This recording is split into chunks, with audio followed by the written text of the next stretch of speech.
거짓 선지자라는 제목으로 함께 말씀을 나누겠습니다. 보건복지부 장관이 코로나19가 전국으로 확산함에 따라 그간 수도권에 한정되었던 사회적 거리두기 2단계 방역 강화 조치를 오늘부터 전국으로 확대 적용한다고 발표했습니다. 질병관리본부에 따르면 이번 주말이 신종 코로나 바이러스 감염증 확진자 급증을 막을 마지노선이라고 강조하며 이번 주말 사회적 거리두기가 지켜지지 않고 유행이 이어질 경우 의료 시스템이 붕괴될 것이라고 경고했습니다. 또 안전 안내 문자로 전주시에서 여러 차례 대면 종교 활동을 멈춰주시길 간곡히 호소하기에 어제 저녁 당회를 열어 오늘 주일 예배부터 예배를 비대면 예배로 드리기로 결정했습니다. 일부 교회에서는 저희 교회와 달리 생명 같은 예배를 중단할 수 없다고 모이는 예배를 이어가겠다고 하지만 예배를 중단하는 것이 아닙니다. 흩어지는 예배, 온라인 예배와 가정 예배로 드리는 것입니다. 엄중한 현실 속에 모이는 예배가 국민과 교인들의 생명의 안전을 위협하는 요소를 지니고 있다면 희생적으로 스스로 제한하는 것이 교회의 참된 모습이라고 믿고 또 주님을 따라 십자가를 지고 자기 비움의 길을 걷고자 이렇게 온라인 예배로 드리게 되었습니다.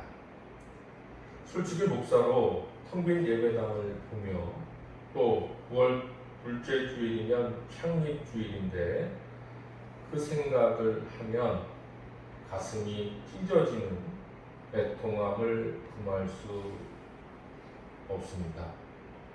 하지만 평화중국교회 흩어진 성도들이 어디서든지 이 시간에 함께 예배 드린다는 것을 알기에 또 다른 위로와 소망을 갖게 됩니다.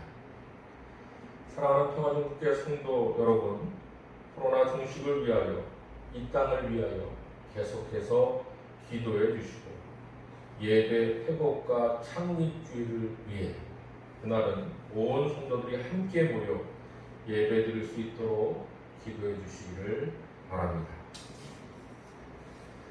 굳이 통계 자료를 찾아보지 않아도 최근 한국교회의 신뢰도가 땅에 떨어졌다는 것을 눈으로 귀로 보고 듣고 있습니다.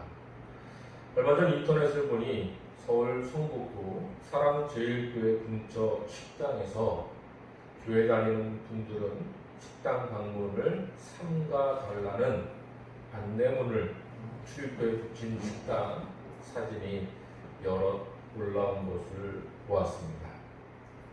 포항에서 목회하는 목사님이 그 목사들 단톡방에 올린 포항제철 다니는 교인 이야기입니다. 오늘 회사에서 근무 중에 젊은 친구가 마스크를 안 쓰고 들어오기에 마스크 좀 하라고 하니 저 교회 안 다니는데요 라는 대답이 돌아왔습니다. 정말 마음이 아팠습니다. 제가 교회 다니는 것을 알고 선수 치듯 저에게 던진 말이라 생각하니 더 마음이 아픕니다.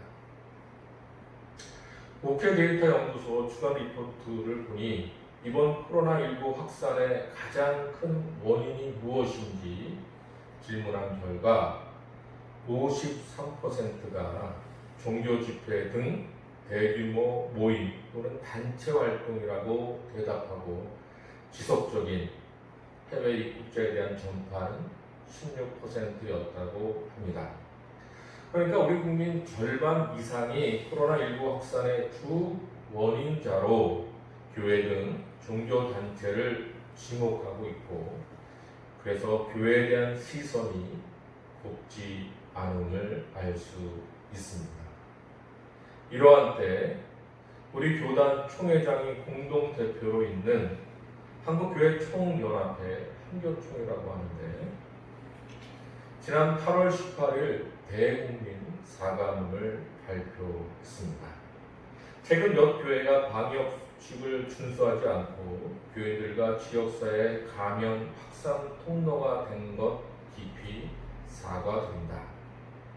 그리고 그동안 한국교회가 방역 지침을 준수하기 위해 노력했으나 결과적으로 지역사회 감염 통로가 됐고, 이것이 몇몇 작은 모임과 정광훈 목사 측의 정치적 행보 때문이라며 유감을 표명했습니다.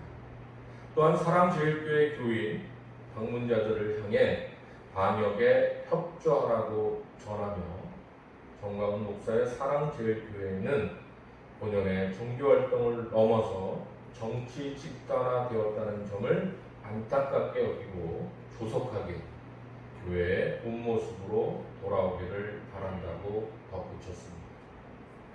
일부에 양의 옷을 입고 나오나 속에는 노략질하는 이리로 불법을 행하는 사람들도 교회에 대한 원망과 불신과 외면이 커지고 있을 때에 한교총에서 적절한 사과문을 발표한 것은 잘한 일입니다.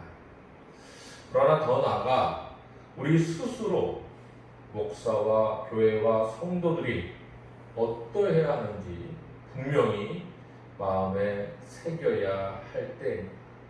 그래서 오늘 본문 말씀을 통해서 살펴보고자 합니다.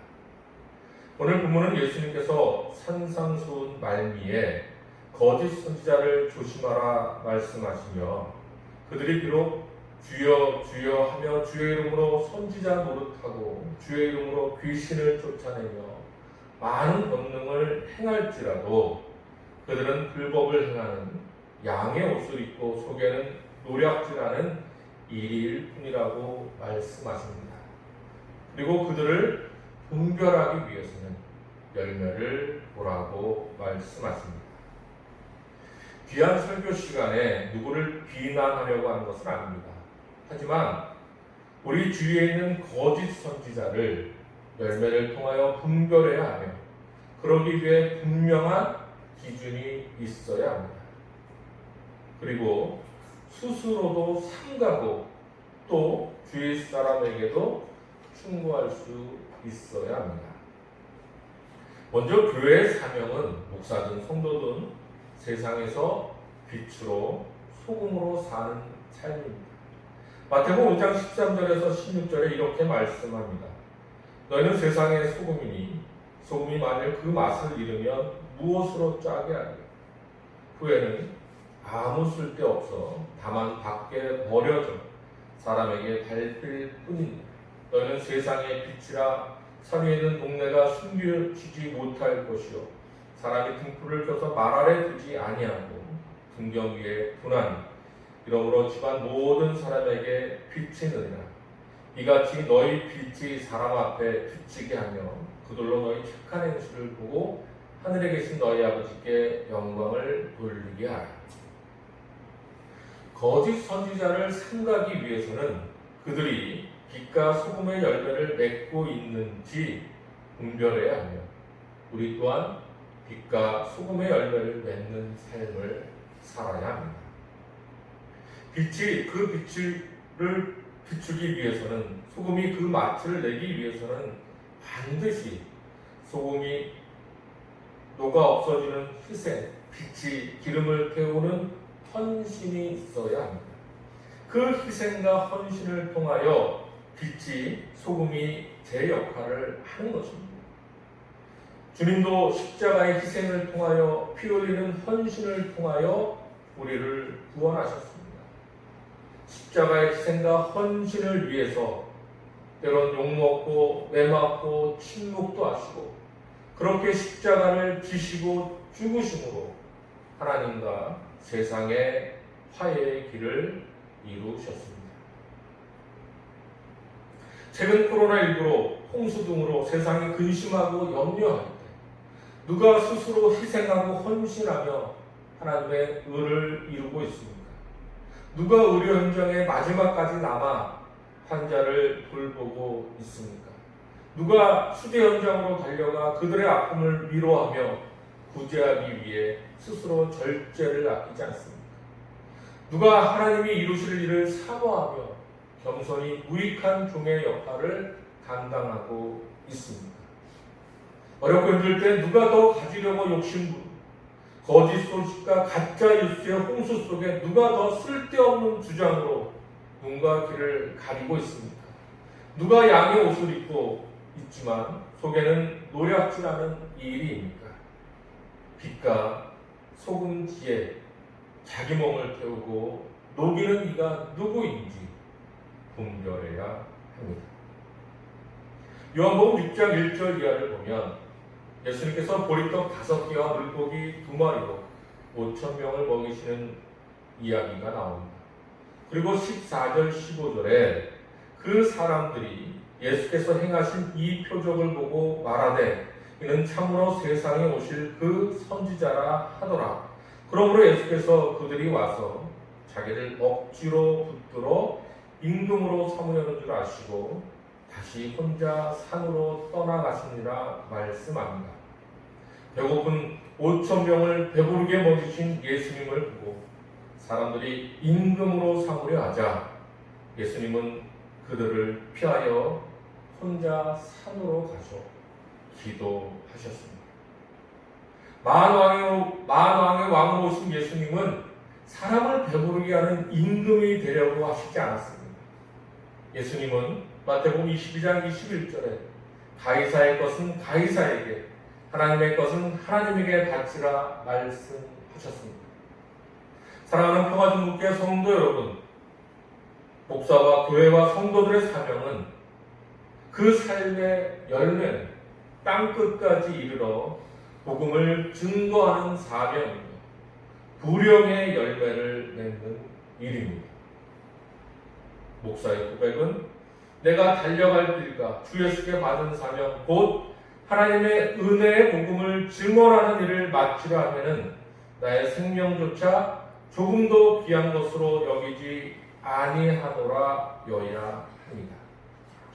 물론 국민의 한 사람으로서 교회도 세상 안에 있으니 하나님의 공의를 위하여 정치에 참여하는 것이 절대 죄는 아닙니다.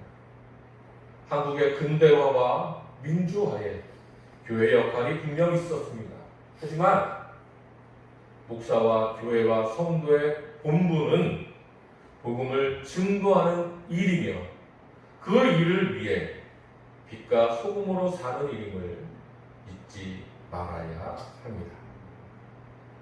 최근 교회가 근심의 원인으로 재난의 시작으로 오해받으며 전도의 문이 닫히고 있습니다.